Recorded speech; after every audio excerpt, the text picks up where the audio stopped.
Hi hello.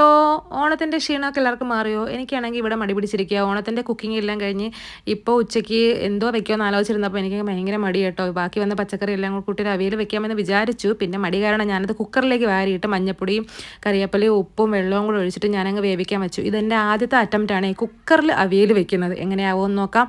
അപ്പോൾ ഞാൻ എന്താണ് ഇതിനകത്ത് എല്ലാം കൂടി ഇളക്കി 2 വിസിലടിക്കാനായിട്ട് വെച്ചു. സംഭവം ഒരു വിസിലിൻ്റെ ആവശ്യമേ ഉള്ളൂ. നന്നായിട്ടങ്ങ് വെന്ത് പോയി കേട്ടോ. മുരിങ്ങ കോലൊക്കെ നന്നായിട്ടങ്ങ് വെന്ത് തുറന്നപ്പോഴത്തേക്ക് കൊള്ളാം, നല്ല മണമൊക്കെ ഉണ്ട്. ഞാൻ തുറന്ന് നോക്കിയപ്പോഴത്തേക്കും വെന്തിരിപ്പുണ്ട്.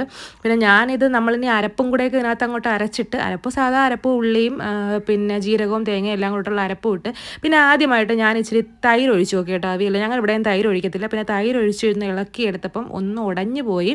പക്ഷേ കുഴപ്പമില്ല, പച്ച വെളിച്ചെണ്ണയൊക്കെ തൂവി എടുത്തപ്പോൾ നല്ല കിടിലൻ ടേസ്റ്റ് കേട്ടോ. തൈര് ഒഴിക്കുമ്പോൾ ടേസ്റ്റ് ഉണ്ട് അവിയലിന്. അപ്പോൾ ഇനി മുതൽ തൈര് തുടരാമെന്ന് തോന്നുന്നു. അങ്ങനെ കിടിലൻ ടേസ്റ്റി അവിയൽ കിട്ടി. അപ്പോൾ അത്രയുള്ള ടെറ്റാ ബൈബി. നമ്മുടെ ചാനൽ ആദ്യമായിട്ട് കാണുന്നതെങ്കിൽ സബ്സ്ക്രൈബ് ചെയ്യണേ.